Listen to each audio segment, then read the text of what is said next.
میں عکس اس کا شعر میں ایسا اتارا تھا، میں عکس اس کا شعر میں ایسا اتارا تھا، سب نے میرے کلام کا صدقہ اتارا تھا، پھر اس کے بعد گر گیا سونے کا باؤ بھی، پھر اس کے بعد گر گیا سونے کا باؤ بھی، ایک شام اس نے کان سے جھمکا اتارا تھا، کس راہ پر لے آئی ہے یہ مفلسی مجھے، کس راہ پر لے آئی ہے یہ مفلسی مجھے، میں نے ابھی سکول کا بستہ اتارا تھا۔ بسم اللہ الرحمن الرحیم۔ میں ہوں خالد مجید۔ علم، ادب اور اس کے ساتھ ساتھ خوبصورت شخصیات سے ملنا، ان سے تب بیٹھنا، بات کرنا، یہ ہمارے پروگرام کا حصہ ہے۔ آج کی شخصیت جن کے پاس ہم موجود ہیں، شاعر ہیں، شاعر تھے اور مضبوط شاعر تھے۔ اچانک رستہ بدلا اور ناول نگار ہو گئے، اور ناول ایسے خوبصورت لکھے کہ وہی ناول بچوں کا کردار سازی کرنے کا کام دے رہے ہیں۔ اس کا مطلب ہے کہ وہ یونیورسٹیوں میں پڑھائے جا رہے ہیں۔ اور میرے ساتھ جو موجود ہیں وہ بہت اچھے دوست، بہت اچھے انسان، اختر رضا سلیمی صاحب، بہت شکریہ جناب، آپ نے وقت دیا اور آج کی خوبصورت گفتگو کریں گے، تو آپ سے شاعری سنیں گے۔ بہت شکریہ جی آپ کا، آپ کی مہربانی ہے۔ مصروفیت کے دنوں میں ہم بیٹھے بیٹھے جب مل جاتے ہیں تو ایسی ہی باتیں ہوتی ہیں۔ شاعری کے سفر کا آغاز اختتام پذیر تو نہیں ہوا، لیکن رکنے کی وجہ کیا تھی؟ اصل میں یہ ہے کہ میرے جو موضوعات ہیں، میں نے یہ سمجھا کہ میرے جو موضوعات ہیں ان کے لیے شاید جو ہے نا وہ شاعری موضوع نہیں ہے، یا خاص کر جو میں چونکہ بنیادی طور پہ غزل کا شاعر تھا، تو یہ نہیں ہے کہ اس کا یہ مطلب ہرگز نہیں ہے کہ کوئی غزل جو ہے کم تر درجے کی چیز ہے اور ناول بہت اعلیٰ درجے کی چیز ہے، لیکن کچھ موضوعات ایسے ہوتے ہیں کہ جن کے لیے کچھ ایسے موضوعات ہیں جو ناول کے لیے موضوع ہیں، کچھ ایسے ہیں جو غزل کے لیے موضوع ہیں، اور غزل ہمارے ہاں غزل میں بہت عظیم کام ہوا ہے۔ ہمارے جو میر غالب اقبال جیسے بڑے لوگوں نے جس میں اظہار کیا، تو اس کی ہمیں تنگی دامہ کا گلہ نہیں کرنا چاہیے، ہمیں اپنا عز بیان کرنا چاہیے کہ شاید ہم اس سطح کی وہ نہیں تھا ہمارا دماغ کہ ہم اپنے آپ کو اس میں ڈال سکیں۔ تو میں بنیادی طور پہ اگر ناول کی طرف آیا ہوں تو میں یہ چاہتا تھا کہ میں اپنے آپ کو لکھوں۔ میں یہ سمجھتا ہوں کہ شاید غزل میں اپنے آپ کو نہیں لکھ سکا، میں اپنا کلاسیکی مطالعہ لکھتا رہا ہوں۔ صحیح۔ اچھا، یہاں پہ ایک اور چیز جو میرے ذہن میں آ رہی ہے وہ یہ ہے کہ آپ نے جو اپنے ناول کے نام ہیں وہ جیسے جندر ہے، لیکن اس سے پہلے بھی ایک بات مجھے آئی، آپ کی کتاب شاعری کی اختراع تھی۔ اختراع، یہ سنگل نام آپ نے رکھے۔ ہاں، یہ ہے میری پہلی کتاب کا نام اختراع ہے، پھر ارتفاع ہے، پھر جندر ہے، لواح ہے، اور یہ بھی ایک انفرادیت ہے آپ کی۔ تو ایسا ہو سکتا ہے کہ سننے والے جو ہیں وہ اختراع سے تھوڑا سا آگے اور تھوڑا سا پیچھے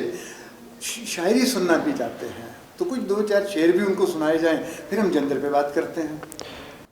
جی میں ہے اس جہاں کو دوبارہ بنائیے،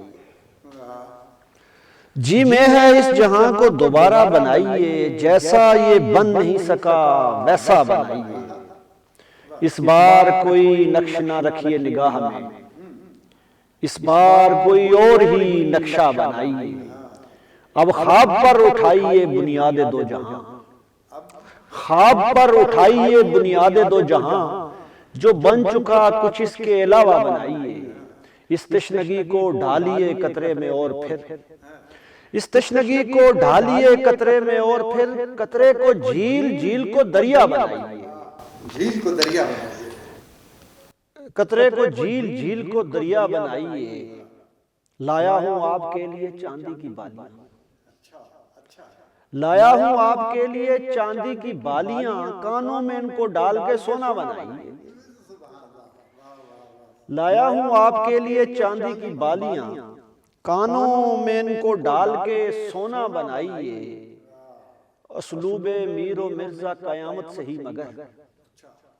اسلوب میر و مرزا قیامت سے ہی مگر، رہنا ہے گر غزل میں تو لہجہ بنائیے، اسلوب میر و مرزا قیامت سے ہی مگر، رہنا ہے گر غزل میں تو لہجہ بنائیے، گھر سے کوئی نکلنے کو تیار ہی نہیں، گھر سے کوئی نکلنے کو تیار ہی نہیں، اب کس کے واسطے کوئی رستہ بنائیے، گھر سے کوئی نکلنے کو تیار ہی نہیں، اب کس کے واسطے کوئی رستہ بنائیے، اختر رب اس میسر و موجود سے الگ، رہنے کو کوئی دوسری دنیا بنائیے۔ ہمارے جو لکھنے والے ہیں، مطلب اختر رضا سلیمی صاحب ہیں، ان کا ناول جنجر جو ہے وہ یونیورسٹیز میں 3 یونیورسٹیوں کے نصاب میں، 3 یونیورسٹیوں میں نصاب میں شامل ہے، جس میں ایک پشاور یونیورسٹی بھی ہے۔ پشاور یونیورسٹی ہے۔ تو یہ خوشائن بات ہے کہ ہمارے عہد کے جو دوست ہیں، ہمارے ساتھ کے جو ساتھی ہیں، ان کا لکھا اتنا معتبر ہے کہ ان کو بچوں کو دیا جا رہا ہے، تاکہ ان کی، کیونکہ لکھائی جو ہے کہ اخلاق کو کردار سازی کا کام بھی کرتی ہے۔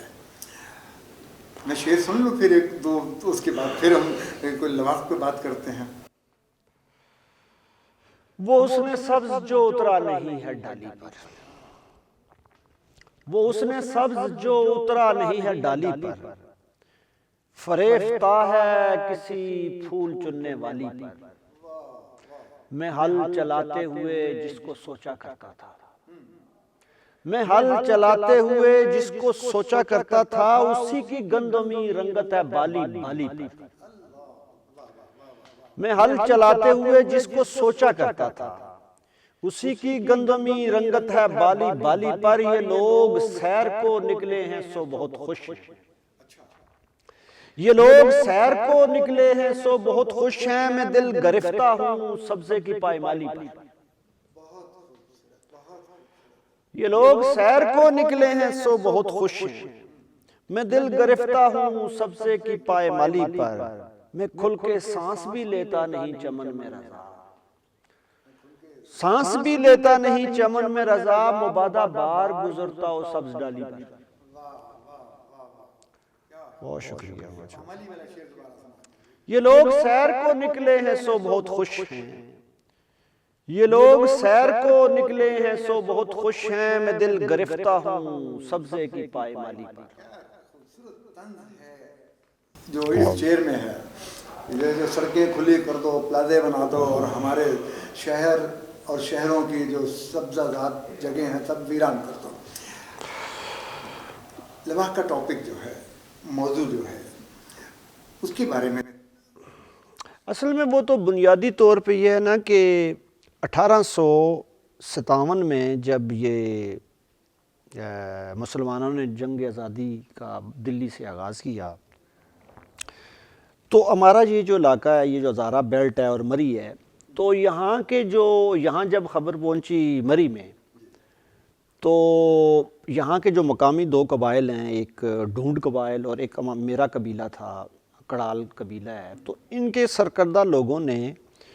ایک منصوبہ بنایا تھا کہ جب انہیں پتہ چلا کہ وہاں مسلمانوں نے بغاوت کر دیا انگریز کے خلاف، تو انہوں نے مری پہ قبضے کا منصوبہ بنایا تھا، ٹھیک ہے۔ تو ان میں یہ دونوں قبیلے شامل تھے، تو گو کہ وہ ایک بغاوت ناکام فوری طور پہ کچلی گئی تھی، کیونکہ پہلے ہی مخبری ہو گئی تھی اور مخبری کرنے والا بھی ان کے درمیان میں سے ہی تھا۔ تو یہ ایک واقعہ تھا، اور اس کے بارے میں یہ ہے کہ وہ 20-22 لوگوں کو جب بغاوت کچلی گئی تو توپوں سے اڑا دیا گیا تھا۔ اب یہ ہمارے علاقے کا ایک بہت بڑا واقعہ تھا، تو میں ہمیشہ سے یہ ہم نے، چونکہ نصاب لکھنے والے جو ہمارے یا جو تاریخ لکھنے والے زیادہ تر دلی لکھنؤ سے تھے، تو ہمیں جب 1857 کی جنگ آزادی ہمارے دماغ میں آتی ہے تو ہمارا دھیان فوراً دلی اور اس علاقے کی طرف جاتا ہے، کیونکہ اس علاقے کی تو اس دور کی تاریخ لکھی نہیں گئی۔ تو یہ چونکہ بہرحال یہ گزٹیئر میں موجود ہے اور ان چیزوں میں تو موجود ہے، لیکن یہ ہمارے کبھی نصاب کا، ہمارے کبھی مطالعے کا حصہ نہیں بنا۔ تو میری شروع سے بڑی خواہش تھی کہ بھائی اس موضوع، ظاہر ہے میں تاریخ دان تو ہوں نہیں کہ میں اس علاقے کی تاریخ لکھوں، تو میں ناول میں ہی کچھ لکھ سکتا تھا۔ تو اس کا جو اس کی سیٹنگ ہے ناول کی، وہ 1857 کا جو 3 سپٹمبر 1857 کو جو مقامی قبائل نے مری پہ حملہ کیا تھا اور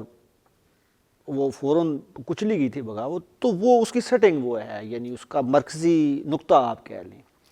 تو اس کو میں نے اپنے طور پہ ایک کرنے کی کوشش کی ہے۔ بتائیں